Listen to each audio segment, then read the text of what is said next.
Welcome back, everybody, to episode 2 of season 3 of Lessons from Terrible Students. As always, we are the Terrible Students. My name is Jeremy. That's Sarah. Sarah, say hello to everybody. Hello, everybody. For those of you on our YouTube page, you can see that once again we have another fantastic guest star with us. But as always, we're going to make them wait until after our marketing. So once again, let's get that out of the way. As always, this podcast is brought to you by Lumius. At Lumius, we are your partner in learning.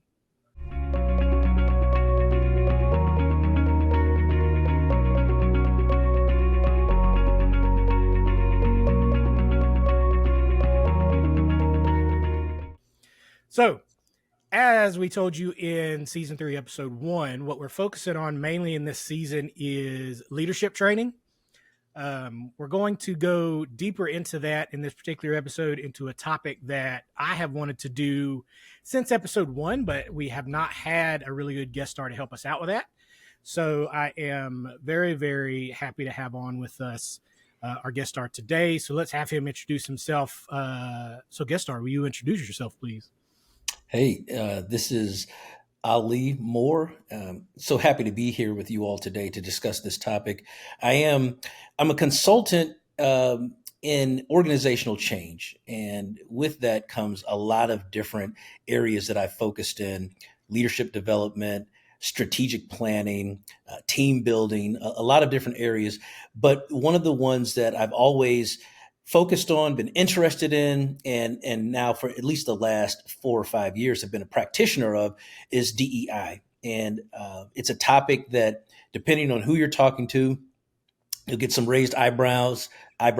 Others will, jump in with both feet and say, "Yeah, I really want to understand this." Other people stay away from it. So I'm happy to be here with you all today talking about this, especially as it relates to leadership, as it relates to organizational culture, as it relates to training, because it plays a role in all of those things. And yeah, just happy to be here. Yeah, I'm very excited. Like I said, we've had kind of this DEI topic earmarked since we started. Since season 1, episode 1, we've really wanted to do a diversity, equity, inclusion episode. And typically, the way we kind of like to start these episodes is some kind of personal anecdote, some kind of personal story for that. And typically it's at my expense. So we're going to continue that trend here today. So let's do that. So really, as for those of you that have never looked at our YouTube page, I am a middle-aged white guy that lives in the southern United States of America. So diversity, equity, inclusion is, and I think Ali said it pretty good. In some spaces can be looked at with raised eyebrows, especially where I grew up. So I'm embarrassed to say that it took me a while, probably until 2020 is when it really came to my attention how bad things were. Because when I was raised kind of late 90s, early 2000s, which is what I now refer to as the colorblind age, where we all were raised that, hey, racism is already solved, we don't see color, right? Because I didn't have to, because I was white. I didn't have to see color, because it didn't really affect me all that much. And I'm embarrassed that it took me as long as it took me to realize that that's not everybody's experience. So that's kind of my personal anecdote. 2020, I think, changed the way a lot of people viewed those different societal aspects as far as how society actually operates. And for me, all of the indicators were there. I just never saw them. And for me, that's embarrassing. And I don't know if that's how everybody took that, but that's how I took it, to where, because I like to think of myself as a smart guy, and I was completely ignorant that these things were going on and just kind of head in the sand until that point. So that's kind of where I want to start the conversation, is kind of, because you said you've been doing this for years and years and years, right? So clearly before 2020, because that's only 4 years ago, right? Yeah. So did you see a huge change in the year of 2020 with COVID and with George Floyd and with Me Too and all those things that happened? or is that just what it took for people like me to sit up and pay attention? So, first of all, thank you for sharing a little bit about your background, and I will say this, at least from my perspective, you don't have to apologize, right? You come into your awareness of these things based on your upbringing, based on your visibility, your experiences, and if you are embarrassed or you feel like, well, maybe I didn't see something in the past, that's fine. It's about what you do with it going forward that makes all the difference, whether that be you personally, whether that be in a corporate setting. And so I think the year 2020 did that for a lot of people. The fact of the matter is, it was around before then. It's been around centuries. Right. This need for the equitable treatment of people, the need for inclusion. In 2020, what happened, and what we've seen over the last 20 years or so, is there's video, and the video is readily available. Even if Mhm. you go back to Rodney King, being Right. beaten by the LAPD, Right. that was a video. It was clear. It wasn't like a grainy video Right. shot from some. It was clear. But those videos, at least I guess the viral nature of those didn't have the same technology that we have now. You had to watch that video based on watching it on the news, things like that. Now, with the internet, every video that anyone has around the world, it takes 2 seconds for millions of people to see it. Mm. Yep. And it's that I don't even know if these incidents happen more often, but now you're more apt to see it, live the experience, visualize it in a way that you didn't in the past. So in 2020, when George Floyd was murdered, and we can say murdered because they went to Absolutely. trial, right? Yeah. Yep. People were found guilty, and I say that because often when we're talking about this topic or the subject matter, people will skirt around the issues and they'll say things like, "When the George Floyd incident happened," or "When the George Floyd, when that occurred." And the fact of the matter is, if he had been killed, but the officers were not found guilty of murder, right? Then we could say things like when George Floyd died. Right. Mm. But this went to trial, right? This was tried in front of a jury, and it was adjudicated the way it was. So when George Floyd was murdered in 2020, that did raise the level of awareness within a lot of people personally around the world. But what it did in the corporate world was a lot of companies started to say, well, what do we do about the fact that our employees are bringing this up, that our employees are feeling unsafe, that maybe our customer base is saying or asking us, what's your take on this, what do you do about it? And so a lot of companies were forced to respond, and whether they were performative, which many of them were, or they Mm. were sincere and authentic about what the response was, it put people on the hot seat, and it put them in the spotlight to say, what is your take on this? What are you going to do to help our country and the world be a more equitable, safe place for people if this is happening? And so that's what a lot of people point to. Now, ironically, or maybe timely, before that happened, just a week before George Floyd was murdered, a colleague of mine and I, we had just released a series of YouTube videos where it was myself, a middle-aged African American man, closer to older age at this point, right, and a white gentleman, my colleague, had a series of discussions about race relations, how you talk with each other personally, how you talk with each other in a corporate setting, where we were modeling not just the answers to certain questions from our own perspectives, but how you have these discussions as well. And so we did that. And then a week later, George Floyd was killed up in Minneapolis. And so that was kind of the impetus for me saying, I need to pour more energy into this as well.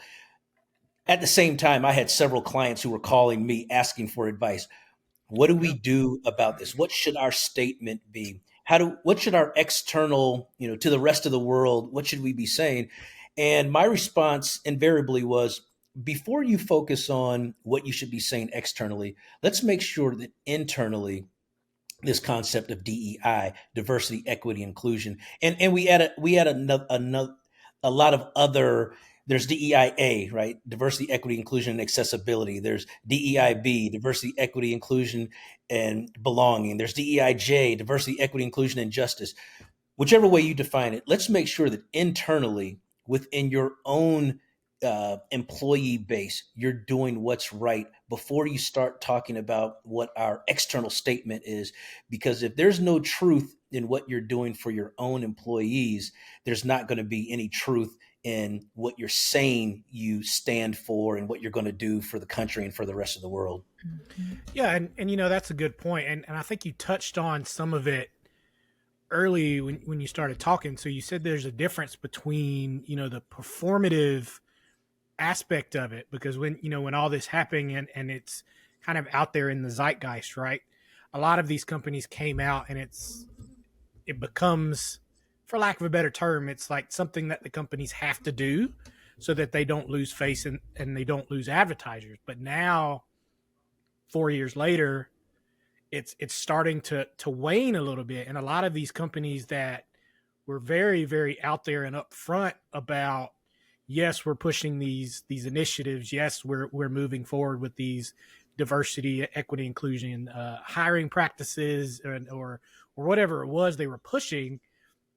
Now it almost seems like they're kind of pulling back on some of that because it's not front of mind to a lot of people. So it makes me wonder if it was ever really genuine to begin with, or if it was just a reactionary, we don't want to look like the bad guys here. Yeah, no, absolutely. So I think you have a couple of things happening. One is, without an actual structure to your DEI plan, right? Without some sustainable strategic structure to it, it's just like any other initiative. If you aren't measuring for it, right? If you're not strategic about what you're doing, then it's going to go away, right? We do what we measure. We measure what's important to us. And if this isn't part of the fabric of our strategic plan, if this isn't part of our company core values, then we're not going to do anything about it. The other thing is what we see, especially just in terms of the terminology DEI, is the same thing that we've seen with a lot of other words like woke, that it's been hijacked. Right. DEI at its core is diversity, equity, and inclusion. It means, are we and I'll start backwards, inclusion, because that's the easiest one.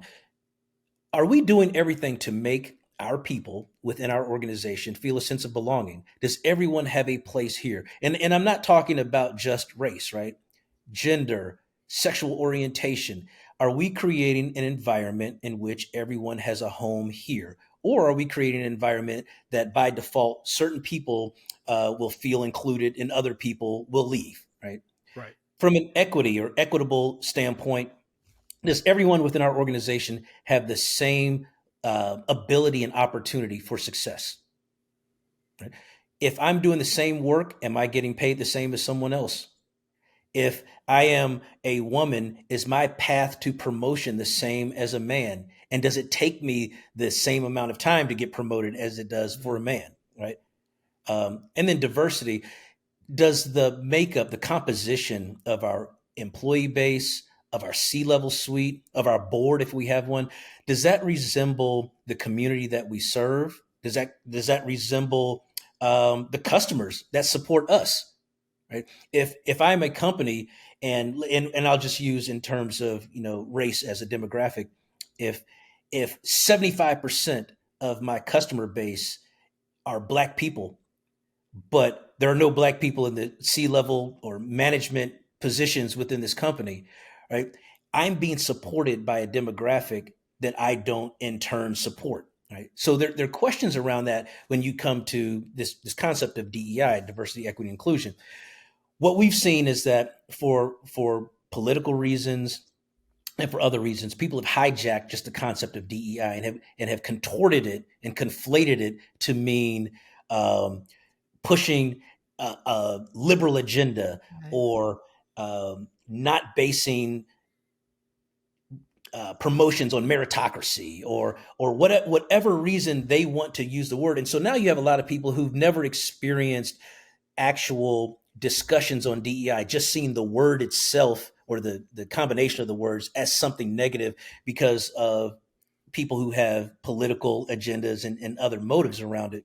And so you see a lot of that happening with these companies. Getting back to your question of, or your statement about, we see it going away. It's almost been stigmatized as a negative thing now, and we have to Mhm. be very diligent to ensure that we're not allowing the definition of those words to be distorted.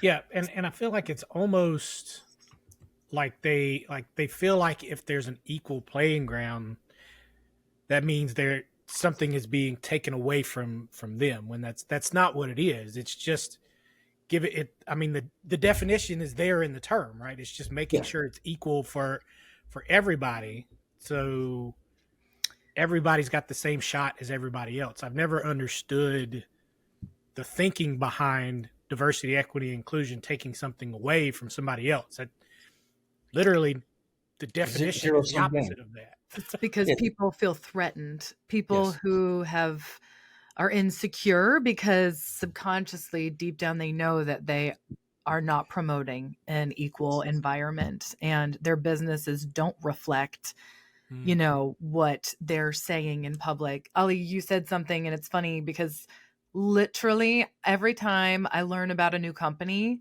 I Google it and I see what their C suites look like. And I make a judgment. Yeah. I'm gonna say that. I That's the do. reality. Right? It is That's a the reality reality. of Yep. today.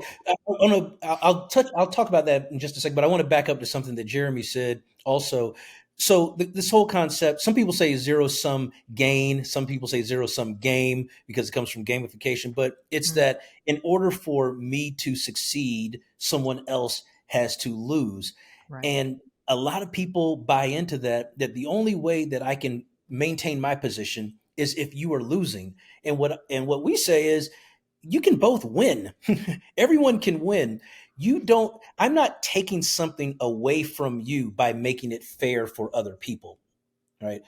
Unless you have counted on a certain Race-based privilege, agenda. Yeah, Right. unless to you're get you there. cheating to start with, and then it needs Yeah, to be taken unless you're away. cheating to start with, then by making it fair for other people, then maybe you are losing something. You're losing your advantage, and a lot of this is power dynamics, where someone is saying, "I'm in a position, and I like the position that I'm in. Why would I give any of my power away? Why would I give any of my privilege away? Why would I give any of my advantages away to anyone else?"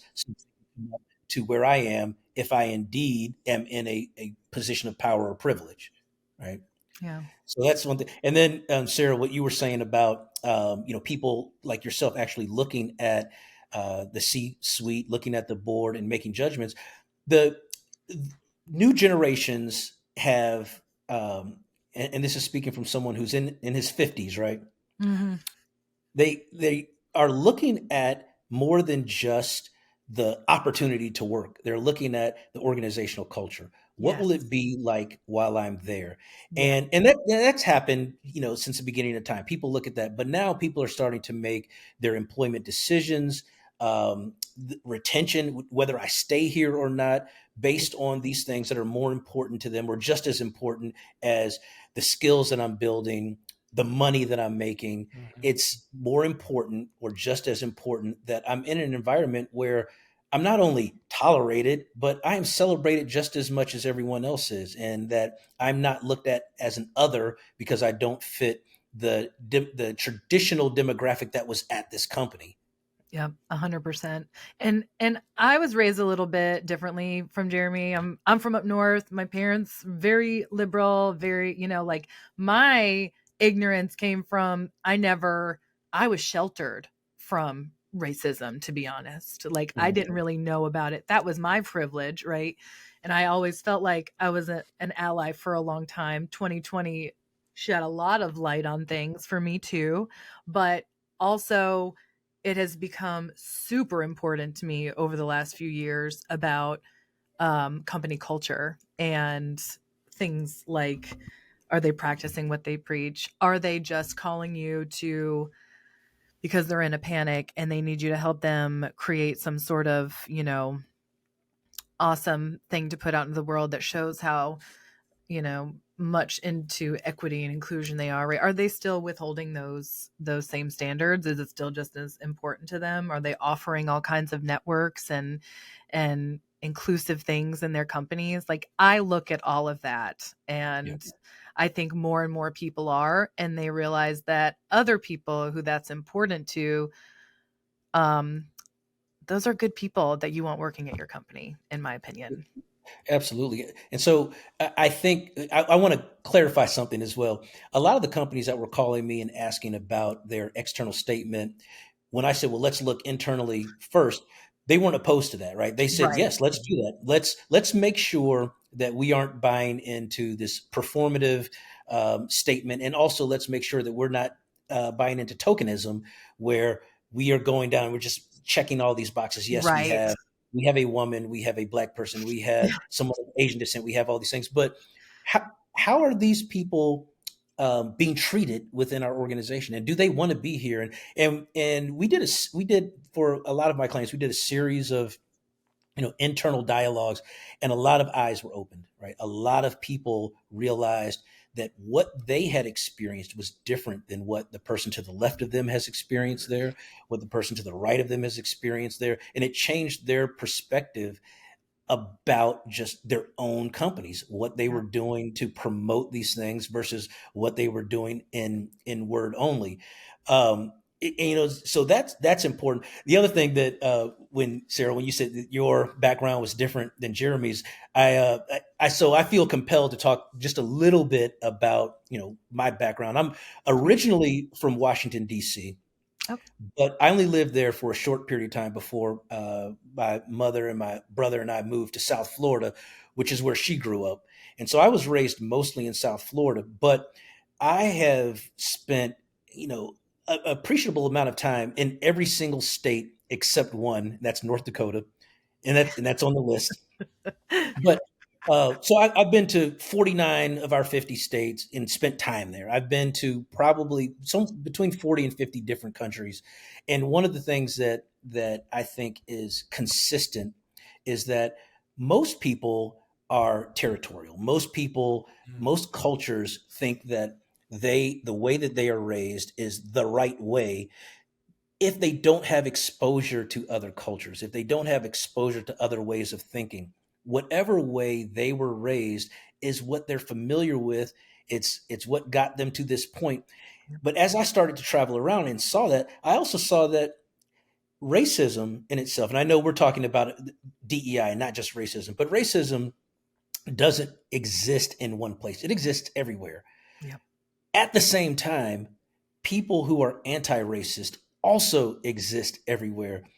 When I talk to some of my colleagues who are from out west, and they say, "Oh, I'm afraid to go to the South," and I'm like, it may be overt in certain places in the South, but it is just as prevalent in other places Yeah. if you don't open your eyes to it. And at the same time, we have allies and advocates in every corner of the country, the same as if you were in a place that says we're more progressive than another place. There are progressive people, and there are people who need to be educated everywhere, Yeah. all across our country, all across the world. And so I personally try to steer away from generalizing different parts of the country to say, well, people here are this way and people here are this way, because it can be true and it can also be false. Some people here are this way, some people there are this way, not all of them. And that's regardless of whether you're talking positive or negative. That's fair. Yeah, and you know what? I think that's a good transition into, because at the end of the day, this is a training podcast, right? So that's Yep. kind of what we want to transition into. So let's Let's say, talk about yeah, how do we train diversity, equity, and inclusion in a corporate setting? So let's say we'll time travel back to 2020 or even nowadays, right?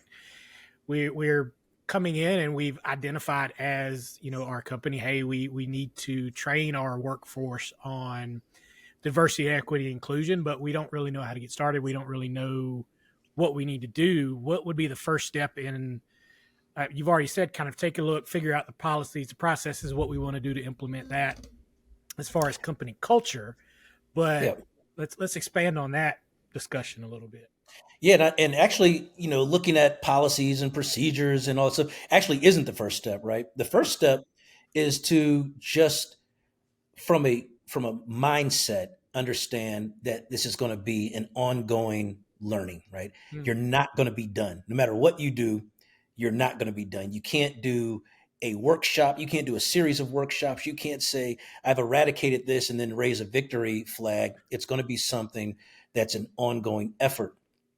Now, in addition to that, before you even start to talk about what we need and what we don't need, if you fix your mindset to say this is going to be an ongoing learning effort, it has to be supported from the top. Executive support and participation is critical to success. People are going to take their cues from your top level executives, and if that executive says this is important, but then they never show up, or they say this is important, but then they always prioritize something over the training or over the group that's focused on this, whether that be in funding, whether that be time allotted for it, whatever it is, then the actions and their behaviors are inconsistent with the words that they're saying, and we all know that those behaviors will take precedent over those words. So those are two things. But then, just like with any other training, right? It has to be relevant. It You all talk about training. This podcast is based on training, adult learning theory. It has to be relevant. It can't be someone just preaching to them in this sort of generic fashion. Why are we doing this training? Why are we doing this training now? What are we trying to accomplish? Is it just for general knowledge, or is there a behavior or cultural change within our organization that we're trying to address or trying to facilitate?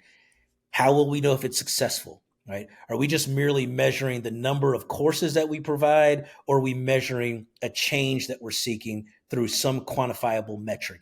And so, those types of things, right? After we've addressed or answered those questions, then we can start the course design and the development, or contract someone else to provide what we're looking for. So in that way, the approach is not inconsistent with how you would approach any other training. It's just that this subject matter can be tricky if you miss the ball or if you don't have experience in it.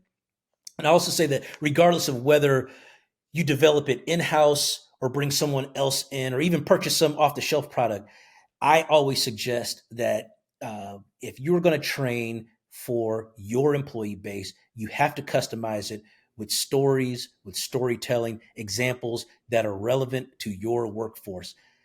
Understanding the history of discrimination and racism and things like that might be interesting, but hearing from your CEO, right, or one of your colleagues about an epiphany that they had or a personal bias that they were able to identify and overcome is just as a powerful lesson, probably more powerful than information that someone can just Google. So context matters.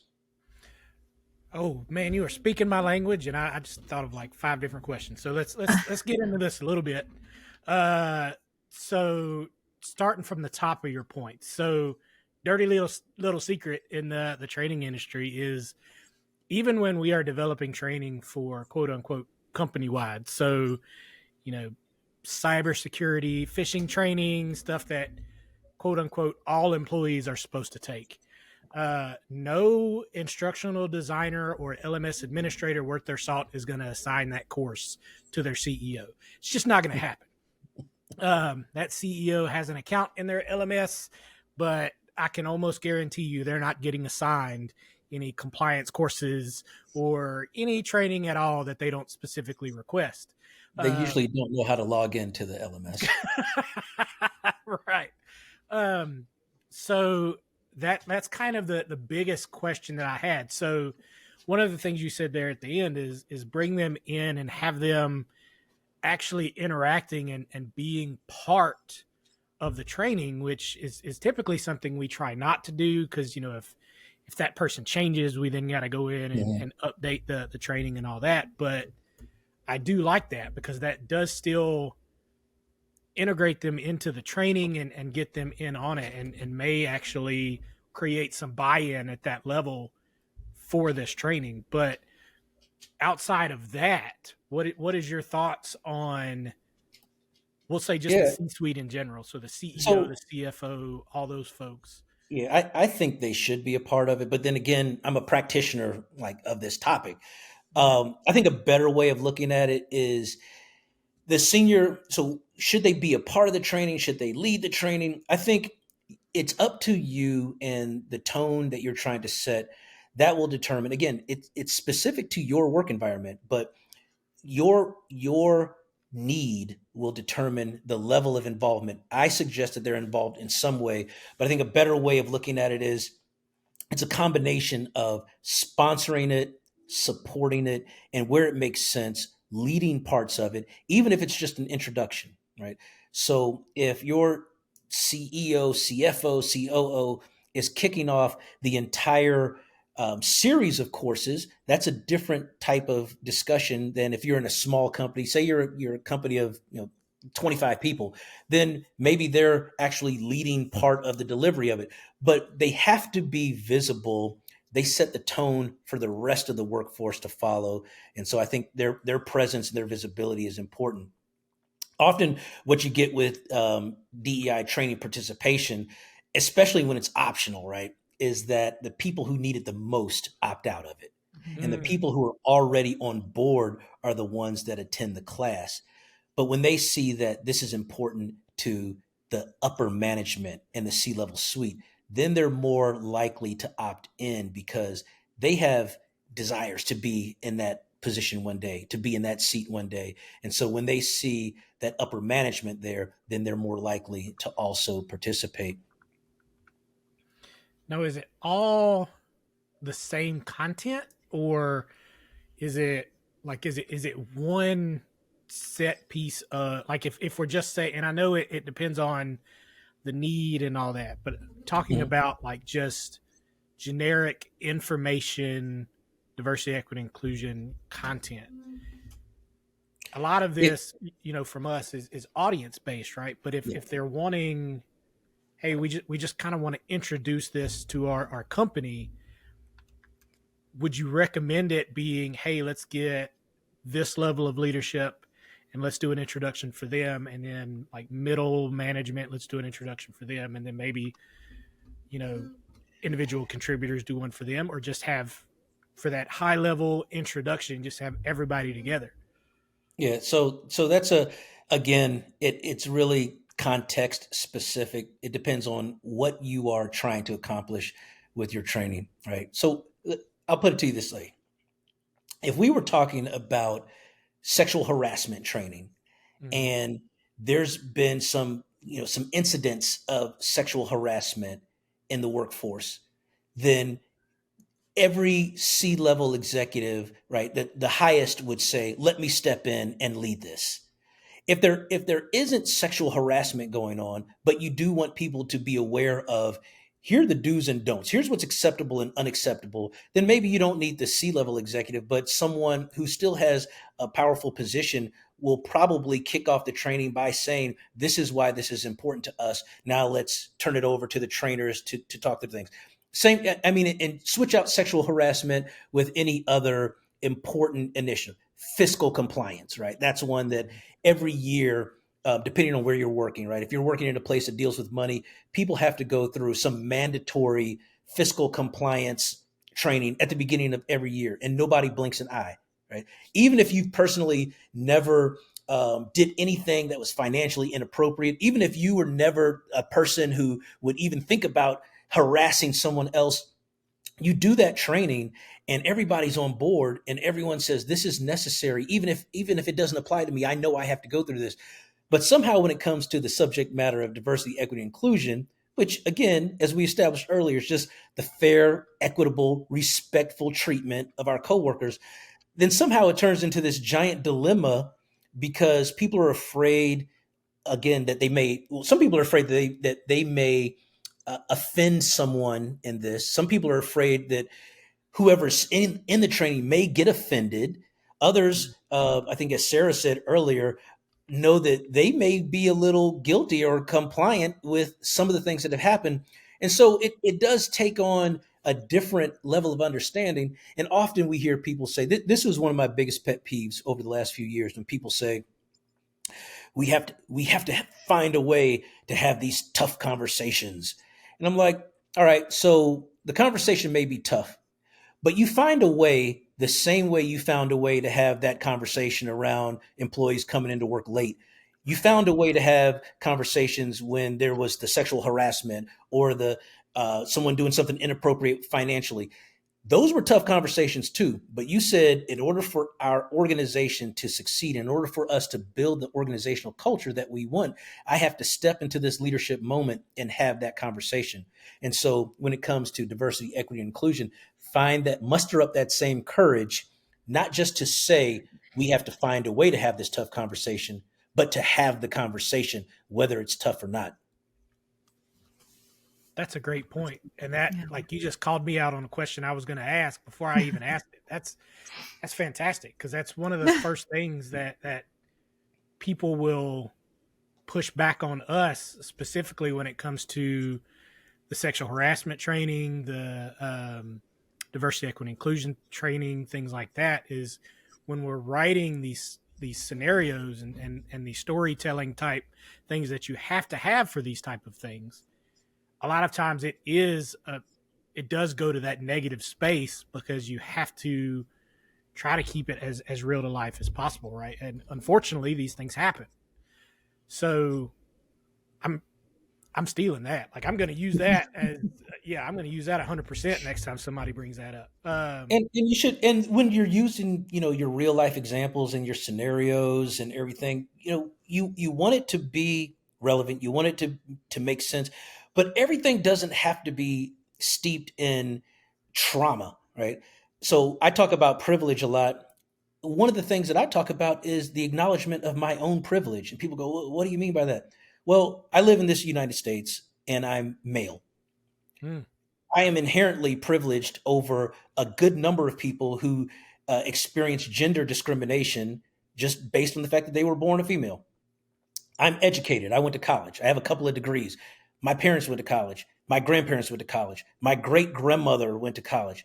I have a privilege of education where people are going to assume my level of intellect, whether it's true or not. I may be smart, I may not be, but just the fact that I have these degrees, people are going to give me the benefit of the doubt when it comes to certain intellectual conversations and certain intellectual decisions that need to be made over someone else, just simply based on that. And so when I'm talking diversity, equity, and inclusion, and we're talking about things like privilege, things like inclusive leadership, what we do is we challenge people to think deeper than just the definition that they're used to.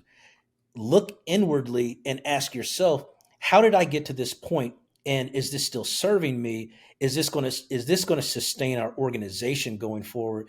And if it's not, then we have to make these decisions. That's what leadership is all about. It's about making some tough decisions on, do we stand by what got us here if this isn't what's going to keep our company or our organization in business, doing the right thing and doing it in a way that keeps us here for the future.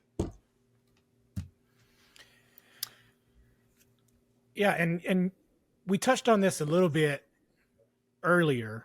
I think it's becoming more and more important as younger generations come into the workforce, right? Because this is not something, and again, this may be me speaking from privilege and how I was raised. This is not something I ever had to look at when I was pursuing my career, right? But I feel like more and more, like Sarah said, this is something that is being looked at.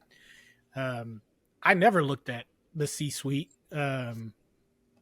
It was just never even crossed my mind to do that. But I Mhm. think now more and more it's becoming commonplace to look at those type of things. There's websites like Glassdoor, and I'm sure there's more other than Yeah. that, where you can actually read reviews of company culture and things like that. So I think it's becoming more and more important as far as the culture aspect of a company, and I think DEI plays a huge part of that.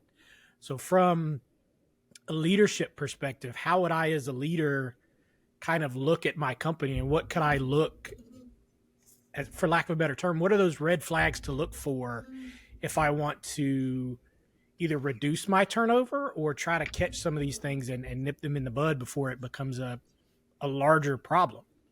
Yeah. So you're right. We talked a little bit about it earlier. I think, from a culture standpoint, it's always been important. I think people have always looked at it, but I think this new generation has placed a greater emphasis. They're not afraid to vocalize it. And it also, what I said earlier, they make their employment decisions, not just who they work for, but how long they stay there, greatly on organizational culture. I think leaders, and the discussion of organizational culture is nothing new. People who focus on it, people who understand the importance of it, also know that they have to be proactive about it. That if you let your culture just organically grow, then it has the unfortunately it has the opportunity to go bad, right? To rot on the vine that it's organically growing on. And so you have to be cognizant of the culture that you have, the culture that you're trying to develop, and then be proactive about how you go about doing that. There are certain things that we don't stand for, right? Certain things that we say our company has the following values, and here are examples of what those values mean. As it relates to DEI, have we included any of those values around our desire for diversity, our the fact that we are equitable and we are an inclusive environment? Did we weave those into those same organizational values? I said earlier when we were just talking about training, you get what you measure, right? And you measure what's important to you. And so just by default, making sure those things are inside of those value statements is one way. But you also asked, what are some of the red flags? The opposite of everything that I've already said. But really, when we normalize one demographic's experiences as the norm, right, Mm. and then we discount everyone else's experiences, when we say, and the most common one that we would use is a white male, a middle-aged white male's experience Mhm. is right and everything else is an other. That's when we start to set the foundation for organizational issues related to DEI. Even let's say your company was founded by a middle-aged white man. There's absolutely nothing wrong with that. Let's say the first level of employees and the first hires and everything were all homogenous, right? The same demographic. There's nothing wrong with the company being started that way. It's if you bring in someone who doesn't fit that mold and then you try to make them be that mold, or you tell them that if they don't do everything that was according to that mold, then they're inherently wrong. That's when a company will start to falter and eventually go out of business, because those differences that make us all are what also adds value to the organization. So simply by asking the question, am I placing cultural fit over cultural expansion or cultural growth? If I'm doing that, if I'm saying everything has to fit into what we've already developed, that's a red flag for me, right? When everything, all the others, the people that don't fit into this mold, are treated differently. But then even worse, if I base things on a gut feel or intuition, that's when it becomes an issue, because that's when bias creeps in. That's Mhm. when, if you're not exactly like me, I can't pinpoint what it is that I don't like about you, but I just know that I don't see you the same as someone who's exactly like me. And I use the white male example, but it happens in every direction, right? So I want to make sure that I'm clear that I'm not saying that that only happens in that scenario. It's whenever you're in a homogenous demographic, setup, that you run the risk of having groupthink around a certain cultural bias and not taking others into. And so, yeah, using culture fit to trump anything else that is culture growth, culture expansion, all those things could be a red flag. It's a really good point. You mentioned a couple times, Ali, and I know we're running up on time, but just really quick, the term measuring, right? And it makes me think because we come from an L&D world, that's one of the first questions we ask, right? How are we measuring whether our training was successful? Yep. How do you measure whether your DEI training has been It's successful? it's not easy, right? Just like with any other training, you go back to the root cause. Why are we doing this training? If it is compliance, right, and if we're doing this training because everybody has to go through this training, then your success is, did everybody go through the training? Checkbox, done. But if you're doing this training because you've identified some things that you want to change in your organization from behaviors that you've seen, um, then you identify those behaviors and you determine for you whatever, depending on what those behaviors are, how are you going to track the incidence of those behaviors? And is it something that you're visually seeing? Is it reports to HR? Is it whatever it is? You have to start with why you're doing it, because that's going to determine how you measure the success. And then the other thing is you can't also, I mean, you can, but it's going to be difficult. When we talk about DEI, this is where we now need to separate them into three different components. Because if you are just tracking the success of diversity, that may be the composition of your employee base, the composition of your C-suite, the composition of your board. Have we diversified this to more resemble the community that we're working within? Have we included more diverse thoughts, people from different backgrounds, right? That's one way that you can measure that. When you're measuring equity, are people being promoted at the same rate? Are people being promoted at the same speed? And if not, it's not just, well, then let's find some women to promote. Let's find some Black people to promote. It's what's the root cause? Is there something that's making them not be eligible? Is there something that's making them not want to be in those positions? Is it something that's deterring them from staying long enough to even be up for promotion? And so it's not an easy answer to just say, well, we need to promote more women. We need to promote more Black people. It's why is it that they're not being promoted? And then address that. And then on the inclusion piece, we do satisfaction surveys across every other spectrum of employee life. Why 100%. add these questions in there just the Yep. same way, and then take them seriously. When someone responds, whether it be a quantitative measure or a qualitative measure, follow up on it. Understand what's caused that answer to be so you know to show up so many times, and then address what's causing it. So those are some examples. There's, I'm probably missing a million others, but start with the root cause. Why are we doing the training? That's going to determine how we measure its success. That's A lot of stuff to think about, Ali. Yeah. Yeah, I feel like we could continue to talk about this subject for like 5 more episodes. Unfortunately, we're running close on time. I did want to give you a few minutes here at the end of the episode. Please plug away. Mention anything you want to mention. Time is yours. Yeah, so I don't have a bunch of new material coming out, but in my practice, in my company, X Factor Solutions, that's www.x and then a dash factorsolutions.com.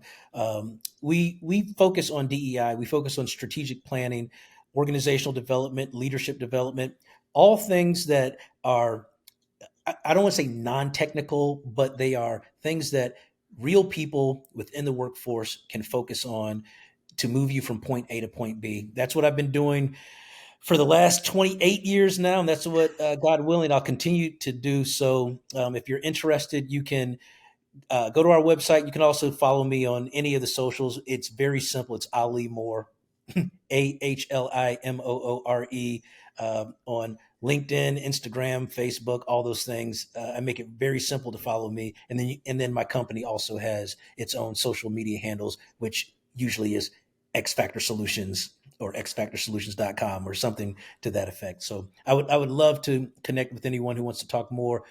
I know I was long winded, so we spent this hour. This hour went by really quickly, It really and did, you're right. and that's how We you could, know it's a good episode, right? Like, yeah, Yeah. we could Yeah. continue talking about it forever. So Great yeah, conversation. that's I'm coming to stalk you on your social medias, Ali, just so you know. good. again, I wanted to thank you. I appreciate you coming on and talking to us about this. I feel like this won't be the last time. As always, I feel like we'll go back in a planning session and come up with like 10 more questions for you. So we'll see if we can get you back on. But as for right now, we're running out of time. For all of you people listening, we appreciate you, and we'll catch you next time. Thank you.